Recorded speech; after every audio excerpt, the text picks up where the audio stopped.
Hello friends, அனைவருக்கும் வணக்கம். Welcome to TNPSC kingdom. So இந்த வீடியோ பதிவில் நம்ம என்ன தகவல் பற்றி பார்க்க போகிறோம் அப்படின்னா, இந்திய அரசியல் அமைப்பு. சரியா? ஸோ இந்திய அரசியல் அமைப்பு அப்படிங்கிறது நம்மளுடைய சிலபஸில் இருக்குது அப்படிங்கிறது உங்களுக்கு தெரியும். சரியா? ஸோ இந்த இந்திய அரசியல் அமைப்பு அப்படின்னா என்ன? ஸோ இது எதனால் வந்துச்சு? இந்திய அரசியலமைப்பு சட்டம் அப்படிங்கிறத எதனால் இயற்றுனாங்க? யார் இயற்றுனது? இந்த ஒரு சட்டம் வர்றதுக்கான காரணம் என்ன? வரலாற்று பின்னணி என்ன? அப்படிங்கிறத பற்றி தான் நம்ம இந்த வீடியோவில் பார்க்க போகிறோம். சரியா? ஸோ எப்பயுமே ஒன்று தெரிஞ்சுக்கோங்க, ஒரு விஷயத்த நீங்கள் படிக்கிறீங்க அப்படின்னா அது எதனால் அதை நீங்கள் படிக்கிறீங்க அப்படிங்கிறத தெரிஞ்சுக்கணும். சரியா? இப்போ நீங்கள் குரூப் 4 படிக்கிறீங்க அப்படின்னா குரூப் 4னா என்னங்கிறத நீங்கள் முதல்ல தெரிஞ்சுக்கணும். ஓகேவா? ஸோ அதே மாதிரி ஒரு ஹிஸ்ட்ரி படிக்கிறீங்க அப்படின்னா ஹிஸ்ட்ரினா என்னங்கிறத தெரிஞ்சுக்கணும். அப்பனா தான் நீங்கள் இந்த மாதிரி எக்ஸாம்ஸ்லாம் கிளியர் பண்ண முடியும். ஓகேவா? ஸோ என்ன சார் நாங்கள் இதை தெரிஞ்சுக்கிட்டு என்ன பண்ண போகிறோம் அப்படின்னு நீங்கள் கேட்கலாம். நிறையா இன்டர்வியூஸில், சரியா, குரூப் 1 இன்டர்வியூஸ் அண்டு யூபிஎஸ்சி இன்டர்வியூஸ்லலாம் கேள்வியே இதான் கேட்குறாங்க. சரியா? நீங்கள் என்ன படிச்சிருக்கீங்க அப்படின்னு கேட்குறாங்க கேண்டிடேட்டை பார்த்து. நான் ஃபிசிக்ஸ் படிச்சிருக்கேன், மேக்ஸ் படிச்சிருக்கேன், இல்லை சயின்ஸ் படிச்சிருக்கேன். Okay, physics, what is physics அப்படின்னு கேட்குறாங்க. சரியா? வாட் இஸ் ஃபிசிக்ஸ்னு கேட்குறாங்க. அங்கேயே எல்லாம் அவுட்டு. அப்படியே முழிச்சுக்கிட்டே இருக்காங்க கேண்டிடேட் ஃபுல்லாக. புரியுதா உங்களுக்கு? அதுக்கே அவங்களுக்கு பதில் சொல்ல தெரியல. வாட் இஸ் ஃபிசிக்ஸுங்கிறதுக்கு பதில் சொல்ல தெரியல. ஃபிசிக்ஸ், அட பாவிகளா, ஃபிசிக்ஸ் புக்கு 10 புக்கு வாங்கி படித்தேன், ஃபிசிக்ஸ்னா என்னன்னு படிக்காம விட்டுட்டேனே அப்படிங்கிற மாதிரி தான்.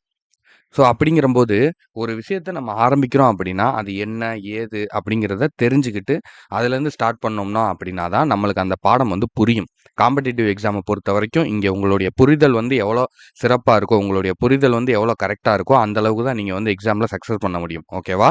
ஸோ இப்போ வாங்க நம் நம்ம இந்திய அரசியலமைப்பு ஏன் உருவாக்குனாங்க அப்படிங்கிறத பற்றி பார்க்கலாம். ஓகேவா? ஸோ பாலிட்டி அப்படின்னா என்னங்கிறத முதல்ல தெரிஞ்சுக்கோங்க. பாலிட்டி அப்படிங்கிறது பொலிட்டிக்கல் சயின்ஸ். சரியா? நம்ம 6வதுலேருந்து 10வது வரைக்கும் சிவிக்ஸ் அப்படிங்கிற டாப்பிக்கில் இதை படிப்போம்.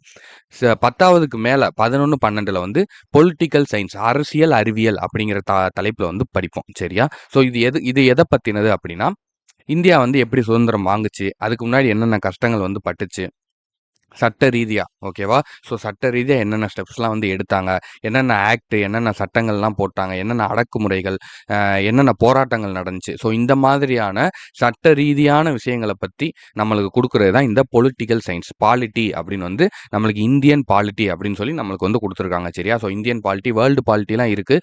ஸோ ஆனால் இந்தியன் பாலிட்டி மட்டும் நம்மளுக்கு படித்தா போதும் அப்படின்னு சொல்லி தான் நம்மளுடைய குரூப் 4 சிலபஸில் நம்மளுக்கு கொடுத்துருக்காங்க. ஸோ இதுதான் பேசிக்கா. ஸோ இதை நல்லா புரிஞ்சுக்கோங்க. பாலிட்டியில் நம்ம ஃபுல்லாமே இந்த மாதிரியான விஷயங்கள் தான் பார்ப்போம். இந்திய அரசியலமைப்பு எப்படி வந்துச்சு, மத்திய அரசுனா என்ன, மாநில அரசுனா என்ன, அடிப்படை கடமைகள்னா என்ன, அடிப்படை உறவுகள்னா என்ன, சரியா, அரசு நெறிமுறைப்படுத்தும் கோட்பாடுகள்னா என்ன, குடியுரிமை, ஒரு நபர் நம்ம இப்போ இந்தியராக இருக்கோம்னா நம்ம குடியுரிமை எப்படி வாங்கலாம், நம்ம வெளிநாட்டவராக இருக்கோம்னா அவங்களுக்கு எப்படி குடியுரிமை கொடுப்பாங்க, குடியுரிமை எப்படி நம்ம நீக்கலாம், எனக்கு குடியுரிமை வேணாம், இந்தியாவில் நான் எனக்கு குடியுரிமை வேணாங்க, நான் போய் அமெரிக்காவில் செட்டில் ஆக போகிறேன், ஆஸ்திரேலியாவில் போய் நான் செட்டில் ஆக போகிறேன் அப்படின்னா நம்ம எப்படி போகலாம் அப்படிங்கிற மாதிரி எல்லா விஷயத்தையும் பற்றி தான் நம்ம இந்த இந்திய அரசியலமைப்பு அப்படிங்கிற பாடத்துலையும், மிச்சம் இந்த மத்திய அரசு, மாநில அரசு, மத்திய மாநில உறவுகள், அதுக்கப்புறம் சட்டமன்றம், ஆட்சித்துறை, நாடாளுமன்றம்னா என்ன, மக்களவைனா என்ன, இந்த மாதிரி மற்ற அரசியல் சம்பந்தப்பட்ட எல்லா இதை பற்றியும், பிரதமர்னா யாரு, ஆளுநர்னா யாரு, அவங்களுக்கான பவர்ஸ் என்ன அப்படிங்கிற எல்லாத்தையும் பற்றி நம்ம தெரிஞ்சுக்கிறது தான் இந்த பொலிட்டிக்கல் சயின்ஸ், பாலிட்டி அப்படிங்கிற டாபிக். சரியா? நம்ம 6th to 10th சிவிக்ஸ்னு குடிமையியல் அப்படின்னு சொல்லி படிச்சிருப்போம். ஓகேவா? ஸோ அந்த இதை தான் நம்மளுக்கு இந்தியன் பாலிட்டி அப்படின்னு சொல்லி நம்மளுடைய சிலபஸில் கொடுத்துருக்காங்க.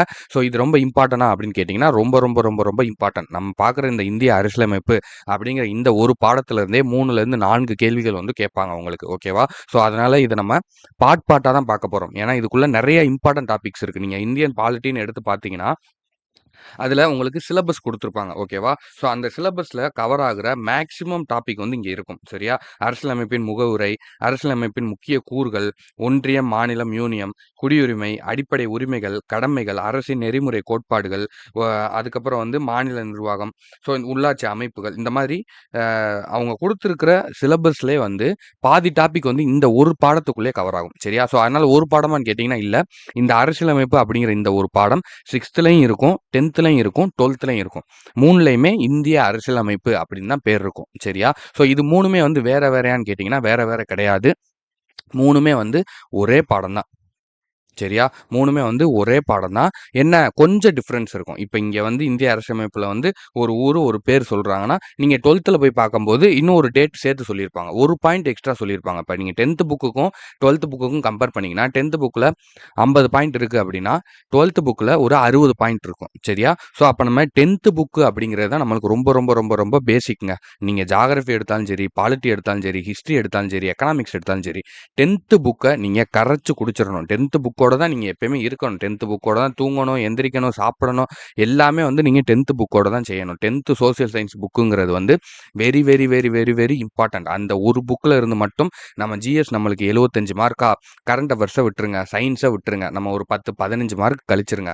மிச்சம் இருக்கிற 60 மார்க்ல ஒரு 30 மார்க் கிட்டத்தட்ட நெருக்கி பார்த்தோம்னா, ஒரு 25ல இருந்து 30 மார்க் வரைக்கும் உங்களுக்கு 10த் புக்ல இருந்தே கேட்பாங்க. ஜியோகிராஃபி நான் இந்த பாலிட்டி மட்டும் சொல்லல. பாலிட்டி, ஜியோகிராஃபி, ஹிஸ்ட்ரி அதுக்கப்புறம் வந்து இது எக்கனாமிக்ஸ். இந்த 4 சப்ஜெக்ட்ல இருந்து 10த் புக்ல இருந்து மட்டுமே உங்களுக்கு 25லேருந்து 30 கேள்விகள் வரைக்கும் வரும். சரியா? ஸோ அதனால 10த்ல பார்க்கக்கூடிய ஒவ்வொரு பாடமும் நீங்க உறுதியா பார்க்கணும். நான் ஆல்ரெடி வேர் டூ ஸ்டடில சொல்லியிருப்பேன். எந்தெந்த டாபிக் வந்து எந்தெந்த பாடங்கள் வந்து முக்கியம் அப்படின்னு சொல்லியிருப்பேன். ஸோ அத பொறுத்தவரைக்கும் 10த் அப்படிங்கிறது வந்து ரொம்ப ரொம்ப முக்கியமான ஒரு ஏரியா. ஓகேவா? ஸோ அதனால 10த்த வந்து எப்பயுமே வந்து ஒமிட் பண்ணிறாதீங்க. 10த் புக்க நீங்க திரும்ப, திரும்ப, திரும்ப, திரும்ப வாசிச்சுக்கிட்டே இருக்கணும். ஓகேவா? ஸோ அதனால தான் 10த் லெசன்ஸ்லாம் நம்ம வந்து கொஞ்சம் டெப்த்தா பார்ப்போம்.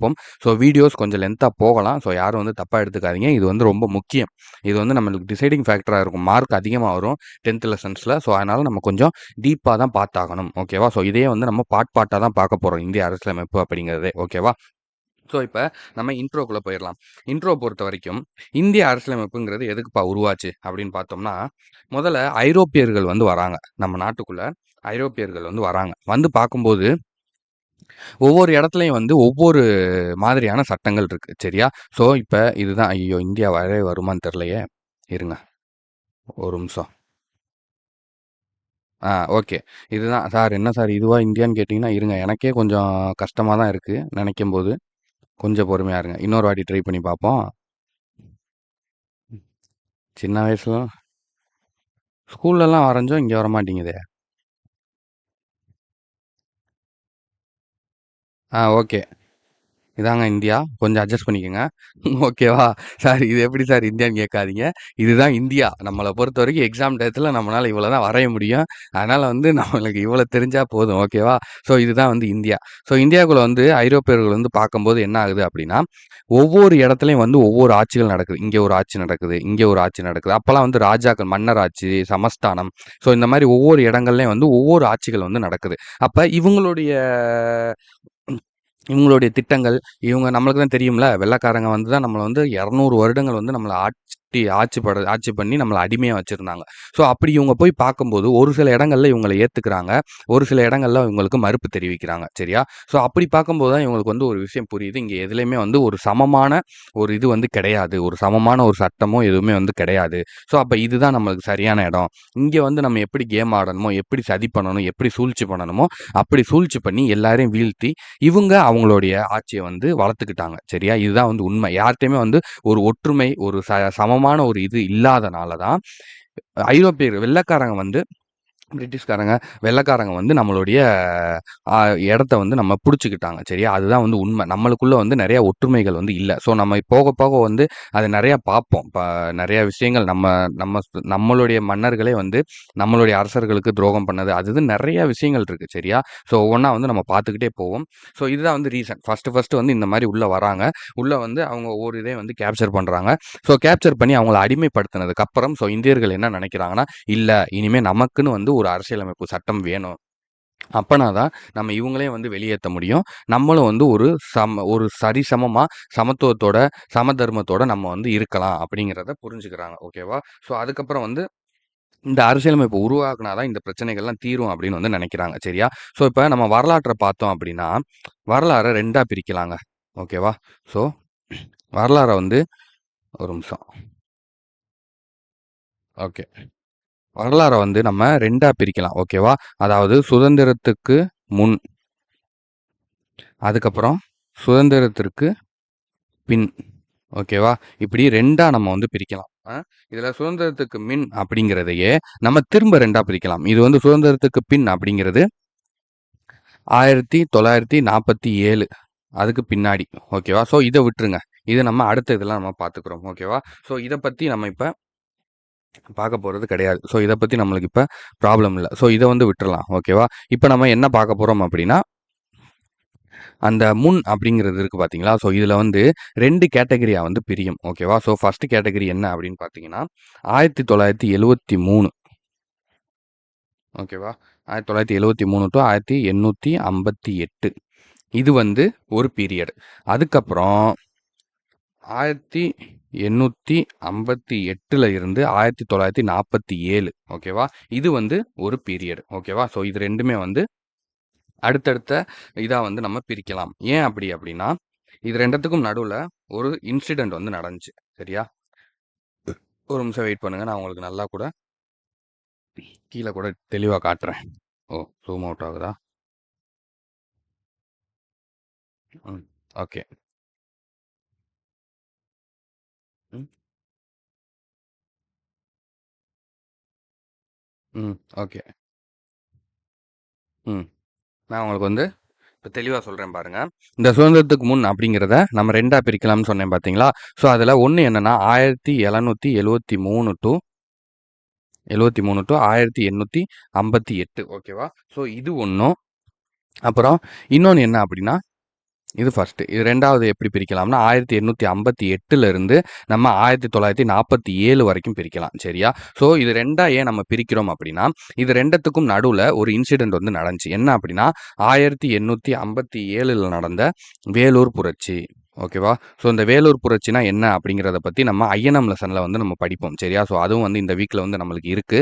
ஸோ மேபி இன்னைக்கே கூட அந்த லெசன் வந்து வரலாம். இத நம்ம முடிச்சிட்டோம்னா, இன்னைக்கே கூட அந்த ஒரு லெசன் வரும். ஸோ 57ல இந்த வேலூர் புரட்சி நடந்ததுனால, அதுக்கப்புறம் இந்த இது 2ஆ வந்து பிரியுது. இது வந்து ஏன் ஃபர்ஸ்ட் 2ஆ இருக்கு அப்படின்னா, இந்த 1773ல இருந்து 1858 வரைக்கும் கம்பெனி ஆக்ட்ஸ் தான் வந்து இருந்துச்சு. சரியா? கம்பெனியோட கட்டுப்பாட்டுல இருந்துச்சு. கம்பெனினா என்னன்னா, கிழக்கிந்திய கம்பெனி, ஈஸ்ட் இந்தியன் கம்பெனி நம்ம வந்து கேள்விப்பட்டிருப்போம். அவங்க தான் வந்து நம்மள ஆட்சி பண்ணாங்க. ஈஸ்ட் இந்திய கம்பெனி தான் வந்து நம்மள வந்து இந்தியாவ வந்து அடக்கி வச்சிருந்தாங்க. அடிமையா வச்சிருந்தாங்க. கிழக்கிந்திய கம்பெனி தான் வந்து நம்மள வந்து ஒ நம்மள வந்து அடிமைகளா வச்சு சட்டங்கள போட்டாங்க அப்படிங்கிறது நம்மளுக்கு தெரியும். சரியா? ஸோ அந்த பீரியட் தான் வந்து இந்த 1773ல இருந்து 1858 வரைக்கும். ஸோ ஒவ்வொரு 10 வருஷம், 20 வருஷத்துக்கு ஒருக்கவும் ஒரு சில சட்டங்கள போடுவாங்க. அதாவது பிட் இந்தியா சட்டம், பட்டய சட்டம் இந்த மாரி அந்த சட்டங்கள் ஒரு சிலது நம்மளுக்கு சரியாவும் இருக்கும். ஒரு சிலது நம்மள வந்து அடிமைப்படுத்துறதாவும் இருக்கும். ஒரு சிலது நம்மள்கிட்ட இருந்து சுரண்டுறதாவும் இருக்கும். சரியா? ஸோ அதெல்லாம் சட்டங்கள் பத்தி நம்ம தனியா பார்ப்போம். அப்ப பார்த்துக்குவோம். இப்போதைக்கு ஒரு ஓவர்வியூவா மட்டும் கேட்டுக்கோங்க. ஓகேவா? அடுத்து 1858ல இருந்து 1947 வரைக்கும் என்ன ஆயிருச்சு அப்படின்னா, பிரிட்டிஷ் கவர்மெண்ட்டுக்கு கீழ வந்து நம்மளுடைய இந்தியா வந்து போயிருச்சு. ஓகேவா? பிரிட்டிஷ் கவர்மெண்ட்டுக்கு கீழ வந்து குடுத்துட்டாங்க. ஏன் அப்படின்னா, இந்த 1857ல வேலூர் புரட்சி நடக்கும்போது மிகப்பெரிய உயிரிழப்புகள், மிகப்பெரிய உயிர் சேதாரங்கள் வந்து நடந்திருக்கும். 2 சைடும் சரி. பிரிட்டிஷ் சைடும் சரி, நம்ம சைடும் சரி மிகப்பெரிய போராட்டங்கள் வந்து நடந்துச்சு. ஸோ அப்பதான் வந்து முதலா வந்து வெடிச்சிருப்பாங்க. நம்மளுடைய சோல்ஜர்ஸ் எல்லாமே நம்மளுடைய இந்தியர்கள் வந்து பெரிய அளவுல வெடிச்சு பெரிய ஒரு உயிர் பலி வந்து நடந்திருக்கும். சரியா?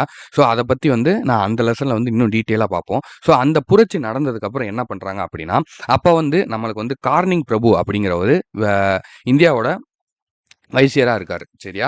ஸோ கார்னிங் பிரபு அப்படிங்கிறவரு என்ன பண்றாரு அப்படின்னா, விக்டோரியா மகாராணி. சரியா? அப்ப வந்து மகாராணியா இருந்தவங்க யாரு அப்படின்னு பார்த்தோம்னா, விக்டோரியா மகாராணி. அந்த விக்டோரியா மகாராணிட்ட போய் இந்த கார்னிங் பிரபு என்ன சொல்றாருன்னா, இந்த மாதிரி நெறைய பிரச்சனைகள் நடக்குது. இது எல்லாத்துக்கும் காரணம் வந்து இந்த கம்பெனி ஆக்ட்ஸ் தான் அப்படின்னு சொல்லி, அவர் வந்து நம்மளுடைய இந்தியாவுக்கு வந்து சப்போர்ட்டா வந்து பேசியிருப்பாரு. அதனால தான் அவர் என்ன சொல்லுவாங்கன்னா, கருணை உள்ளம் கொண்ட கார்னிங் பிரபு அப்படின்னு வந்து சொல்லுவாங்க. சரியா? ஸோ, இதுதான் வந்து ரீசன். அப்ப விக்டோரியா மகாராணிட்ட போய் இவர் வந்து இந்தியாவுக்கு சப்போர்ட்டா ஒரு இத வந்து சொல்றாரு. ஸோ, அப்ப நவம்பர் 18 சரியா? கரெக்ட்டா வந்து நவம்பர் 1000 நவம்பர் 1858ல ஒரு அறிக்கைய வந்து வெளியிடுறாங்க. அதுக்கு பேர் வந்து விக்டோரியா அறிக்கை. சரியா? அதனுடைய பேர் என்ன அப்படின்னு பார்த்தோம்னா, விக்டோரியா அறிக்கை.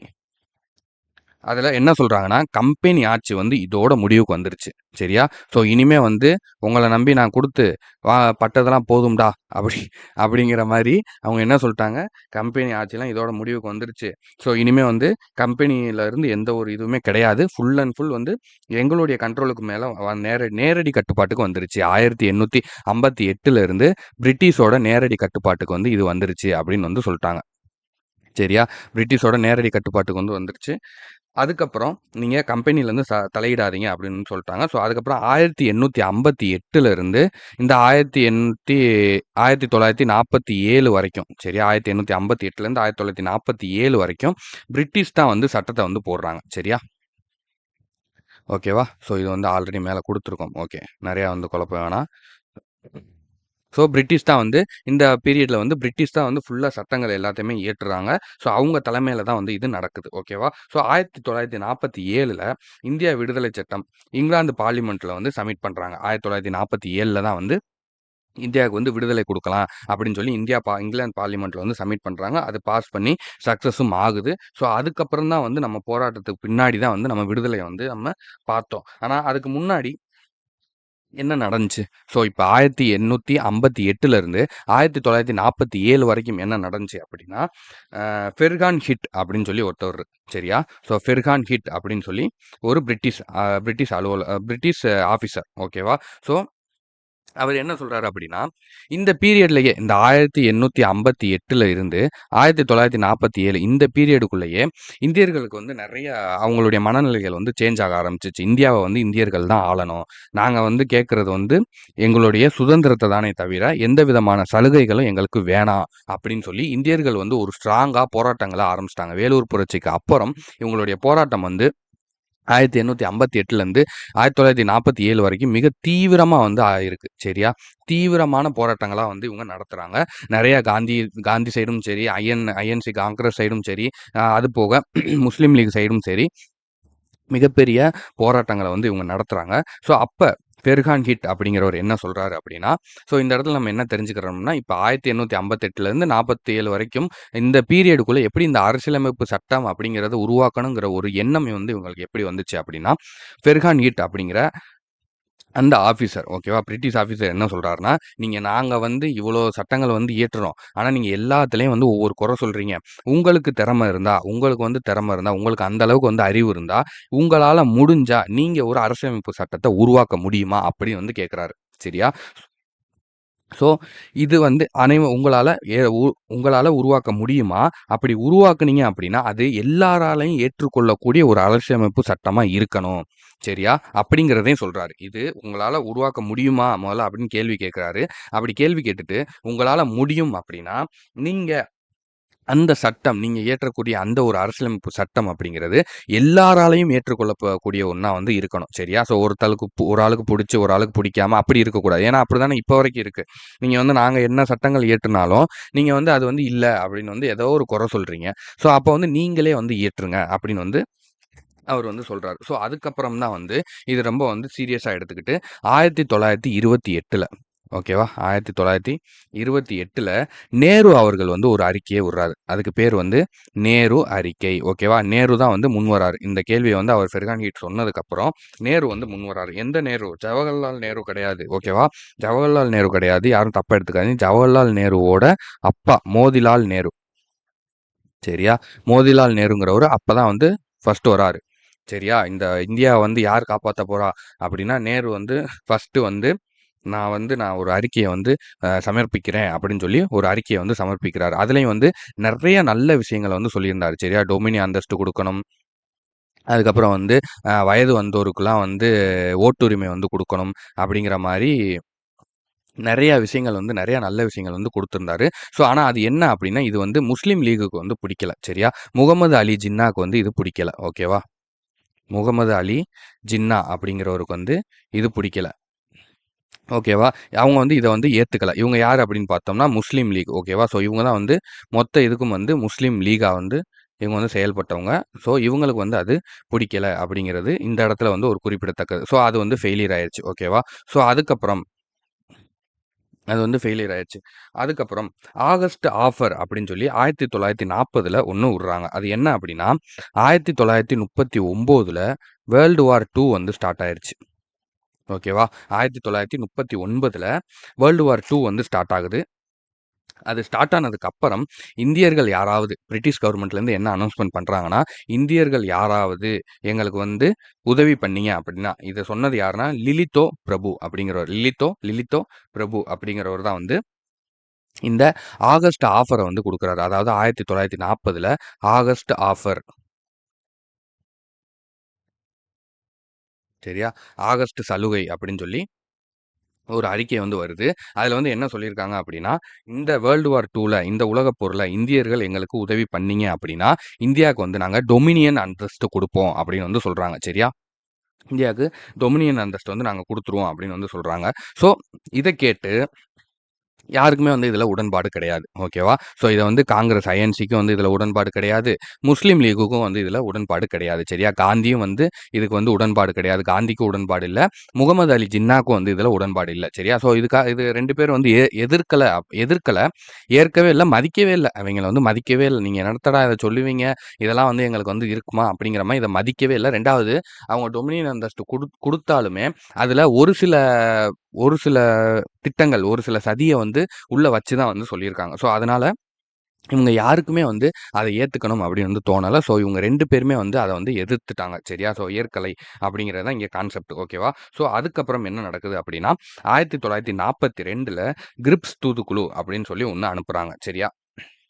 அந்த கிரிப்ஸ் தூதுக்குழுவோட வேலை என்னன்னா, இந்தியாவுக்கு சுதந்திரம் வாங்கலாமா? வேணாமா? அப்படின்னு வந்து தீர்மானம் பண்றது தான் இந்த கிரிப்ஸ் தூதுக்குழுவோட வேலை. சரியா? 1942ல தான் இந்த கிரிப்ஸ் தூதுக்குழு வருது.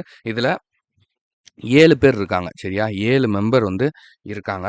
இது வந்து இந்தியாவுக்கு சுதந்திரம் வாங்கலாமா? வேணாமா? அப்படிங்கிற ஒரு முக்கியமான ஒரு ரிசர்ச்சுக்காக இந்த தூதுக்குழுவ வந்து அனுப்புறாங்க. இதுல வந்து சர் ஸ்ட்ராபோர்ட் கிரிப்ஸ் அப்படிங்கிறவருடைய தலைமையில, சரியா? சர் ஸ்ட்ராபோர்ட் கிரிப்ஸ் அப்படிங்கிறவருடைய தலைமையில 7 பேர் கொண்ட குழுவ வந்து அனுப்புறாங்க.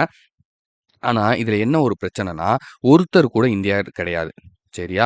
ஒருவர் கூட இதுல இந்தியர் வந்து கிடையாது. அப்படிங்கிறம்போது, இதையும் காந்தியும், அ முகமது அலி ஜின்னாவும் வந்து ஏற்கல. இதையும் வந்து மறுக்கிறாங்க. இதுக்கு என்ன சொல்றாரு அப்படின்னா, இந்த சென்டென்ஸ் வந்து ஒரு ரொம்ப இம்பார்ட்டன்டான சென்டென்ஸ். இத வந்து எல்லாரும் ஞாபகம் வச்சுக்கோங்க. "திவாலாகி கொண்டிருக்கும் வங்கியின் பின்தேதிட்ட காசோலை" அப்படின்னு சொல்லி காந்தி இத வந்து குறிப்பிடுறாரு. சரியா? இத டிஎன்பிஎஸ்சி கொஸ்டின்ல வந்து கேட்டிருக்காங்க. நல்லா எழுதி வச்சுக்கோங்க. நான் திரும்பவும் ஒருக்க வந்து சொல்றேன். "திவாலாகி கொண்டிருக்கும் வங்கியின் பின்தேதிட்ட காசோலை" அப்படின்னு சொல்லி காந்தி எந்த திட்டத்தை பார்த்து சொன்னார்? எந்த ஒரு குழுவ பார்த்து சொன்னாருன்னு கேட்பாங்க. கிரிப்ஸ் தூதுக்குழு. சரியா? ஸோ அப்படிங்கிறத நீங்க அங்கே கரெக்ட்டா போடணும். ஸோ இந்த இந்த கேள்வி வந்து கேட்டிருக்காங்க இதுவரைக்கும் கொஸ்டின்ல. ஸோ இத யார் சொன்னது அப்படின்னா, நீங்க மகாத்மா காந்தி அப்படிங்கிறத கரெக்ட்டா ஞாபகம் வச்சுக்கோங்க. ஓகேவா? ஸோ அடுத்தது வேர்ல்டு வார் 2 வந்து இப்ப முடிவுக்கு வருதுங்க. ஸோ இதையும் வந்து இவங்க ஏத்துக்கல. சரியா? 1942 40ல ஆகஸ்ட் ஆஃபர், 42ல 7 மெம்பர் கொண்ட குழு கிரிப்ஸ் தூதுக்குழு. அதையும் வந்து இவங்க ஏத்துக்கல. சரியா? ம். கிரிப்ஸ் தூதுக்குழு போறாங்க. அதையும் வந்து இவங்க ஏத்துக்கல. ஸோ இப்ப என்ன ஆகுது அப்படின்னா, வேர்ல்டு வார் 2 வந்து ஒரு முடிவுக்கு வருதுங்க. சரியா? வேர்ல்டு வார் 2 வந்து முடிவுக்கு வந்தோனே, ஜப்பான் வந்து அமெரிக்கா கிட்ட வந்து சரணடைஞ்சிருச்சு. ஜப்பான் வந்து அமெரிக்கா கிட்ட சரணடைஞ்சோனே, உலக போர் 2 வந்து முடிவுக்கு வந்துருச்சு. ஆனா இப்ப இங்கிலாந்துக்கு இதனால மிகப்பெரிய இழப்பு ஏற்படுது. சரியா? ஆனா இந்த இழப்பு ஏற்பட்டதுக்கு அப்புறம் ஆட்சி மாற்றமும் ஏற்படுது. சரியா? இதுல கிளிமெண்ட் அட்லி அப்படிங்கிறவரு ஆட்சிக்கு வராரு. சரியா? கிளிமெண்ட் அட்லி அப்படிங்கிறவரு ஆட்சிக்கு வராரு. ஓகேவா? ஸோ நம்ம டைரக்டர் அட்லி கிடையாது. இவரு வேற அட்லி. ஓகேவா? கிளிமெண்ட் அட்லி அப்படிங்கிறவரு ஆட்சிக்கு வராரு. இவர் யாரு அப்படின்னு பார்த்தீங்கன்னா, இங்கிலாந்துல உள்ள தொழிலாளர் கட்சியினுடைய தலைவர். சரியா? நான் எல்லாமே ஷார்ட்டா எழுதுறேன். நான் சொல்றத கவனமா கேளுங்க. உங்களுக்கு புரியும். ஓகேவா? இங்கிலாந்தினுடைய தொழிலாளர் கட்சியினுடைய தலைவர் தான் இந்த கிளிமெண்ட் அட்லி அப்படிங்கிறவரு. இவர் தான் வந்து அந்த கட்சியில வந்து ஜெயிச்சு இப்ப பிரதமர் ஆகுறார். அமெரிக்கா மாதிரி இரட்டை கட்சிகள் முறை மாதிரி அங்க இருந்திருக்கு. ஸோ இதுல வந்து தொழிலாளர் கட்சி வந்து இந்த கிளிமெண்ட் அட்லி அப்படிங்கிறவரு. இந்த உலகப் போரினுடைய முடிவுக்கு அப்புறம் இவர் பிரதமர் ஆகுறாரு. இவர் பிரதமர் ஆனதுக்கு அப்புறம் இவர் என்ன ஒரு முடிவுக்கு வராருன்னா, இங்கிலாந்துலயே பல பிரச்சனை இருக்கு. இங்க நம்மளுக்கே பல பிரச்சனைகள், பல வறுமை, பல விஷயங்கள் வந்து இங்க திண்டாடுது. உலகப் போர் வேற இப்ப தான் முடிஞ்சிருக்கு. இதுலயும் வந்து நம்ம நெறைய இழந்துட்டோம். ஸோ இதுல வந்து நம்ம எதுக்கு வந்து மத்த நாடுகள்லாம் வந்து நம்ம அடிமையா வச்சிருக்கணும். ஸோ அதனால மத்த நாடுகள் எல்லாத்துக்கும் விடுதலை குடுத்துருவோம் அப்படின்னு சொல்லி, இந்த அட்லி அவர்களுடைய பீரியட்ல தான் ஏகப்பட்ட நாடுகளுக்கு வந்து விடுதலை வந்து குடுக்குறாங்க. சரியா?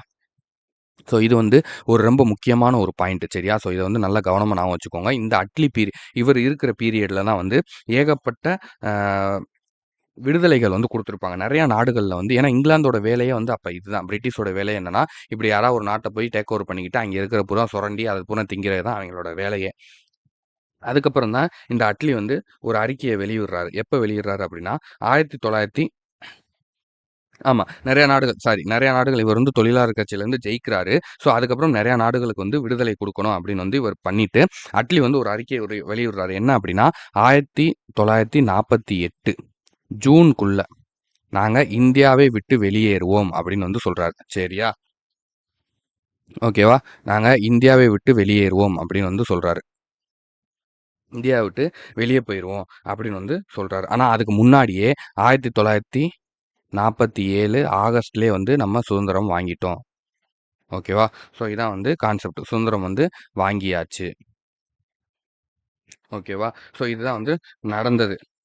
ஆனால் அதற்கு முன்பாக 1914 நான் 1947லயே வந்து நம்மளுக்கு சுதந்திரம் கிடைச்சிருச்சு. 1947ல மவுண்ட் பேட்டன் பிரபு வந்து புதிய வைஸ்ராயா வந்து தேர்ந்தெடுக்கப்படுறாரு. அப்போ வந்து ஒரு அறிக்கை விடுறாங்க. அந்த அறிக்கையோட பேர் என்னன்னா, ஜூன் 3 திட்டம் அப்படின்னு சொல்லி ஒரு அறிக்கைய வந்து விடுறாங்க. சரியா? ஸோ இதுல வந்து என்ன சொல்றாங்க அப்படின்னா, ஜூன் 3 திட்டம் அப்படின்னு வந்து ஒரு அறிக்கைய வெளியிடுறாங்க. இதுல என்ன சொல்றாங்க அப்படின்னா, இந்தியாவும் பாகிஸ்தானும் பிரிய போகுது அப்படின்னு வந்து சொல்றாங்க. சரியா? இந்தியாவும் பாகிஸ்தானும் வந்து பிரிய போகுது. ராக்லிப் வரைபடம் போட்டவர் இவர்தான். சரியா? ராக்லிப் வரைபடம் அப்படின்னு சொல்லி ஒண்ண வந்து போடுறாங்க. அது என்ன அப்படின்னா, இந்த இந்தியாவும் பாகிஸ்தானுக்குள்ள பார்டர் இருக்கு பார்த்தீங்களா? அதுக்கு வந்து ராக்லிப் அப்படின்னு வந்து இப்ப சொல்லுவாங்க. ராக்லிப் பார்டர் அப்படின்னு வந்து சொல்லுவாங்க. ஸோ இந்த பார்டருக்கு வந்து போட்டது யாரு அப்படின்னா, அவருடைய பேர் வந்து ராக்லிப். சரியா? அவர் வந்து ஒரு வரைபட உதவியாளர். சரியா? அவர் தான் வந்து இந்த வரைபடத்த வந்து போட்டு குடுக்குறாரு பார்டருக்கு. ஓகேவா? ஸோ இதுதான் வந்து நடந்தது. இதுதான் வந்து இந்த பீரியட்ல வந்து நடந்த விஷயம் வந்து இதுதான். ஓகேவா? ஸோ உங்களுக்கு வந்து தெளிவா புரியும் அப்படின்னு வந்து நினைக்கிறேன். அதுக்கப்புறம் 1946ல கேபினெட் குழு வந்து வந்திருக்கும். 46 டூ 50க்குள்ள அவங்க எல்லாம் ரிசர்ச் பண்ணி அரசியலமைப்பு நிர்ணய சபைய வந்து கூட்டி ஜனவரி 26, 1950ல குடியரசு வந்து நம்மளுக்கு குடுத்துருப்பாங்க. சரியா? சுதந்திரம் கிடைச்சிரும். அதுக்கப்புறம் அரசியலமைப்பு சட்டம் வந்து நம்மளுக்கு ஜனவரி 26, 1950ல தான் வந்து நம்மளுக்கு ஏற்றுக்கப்பட்டிருக்கும். ஓகேவா? ஸோ இதுதான் வந்து பேசிக்கான ஒரு விஷயம். ஓகேவா? ஸோ இத வந்து எல்லாரும் வந்து தெரிஞ்சுக்கோங்க. இதுல வேற எதுவும் உங்களுக்கு டவுட் இருக்கு அப்டின்னா வந்து கீழ கமெண்ட் பண்ணுங்க. ஸோ இது இது இது வந்து ஒரு பேசிக். இது வந்து ஒரு இன்ட்ரோ. இதுவரைக்கும் என்ன நடந்துச்சு அப்படிங்கிறது, என்ன ரீசன் வந்து நடந்திருக்கு அப்படிங்கிறது. இதுக்கப்புறம் அப்படிங்கிறத அடுத்து நம்ம பாடத்த அப்படியே உள்ள ஸ்டார்ட் பண்ணுவோம். ஸோ இந்த வீடியோ புடிச்சிருக்கா? உங்களுக்கு புரியுதா? அப்படிங்கிறத லைக் பண்ணுங்க. புரிஞ்சிருச்சு அப்படின்னா, இல்ல புரியல உங்களுக்கு வேற எதுவும் கருத்துக்கள் இருக்கு அப்படின்னா கீழ கமெண்ட் பண்ணுங்க. ஓகேவா? ஸோ நான் உங்கள நெக்ஸ்ட் வீடியோல பார்க்குறேன். Thank you. வணக்கம்.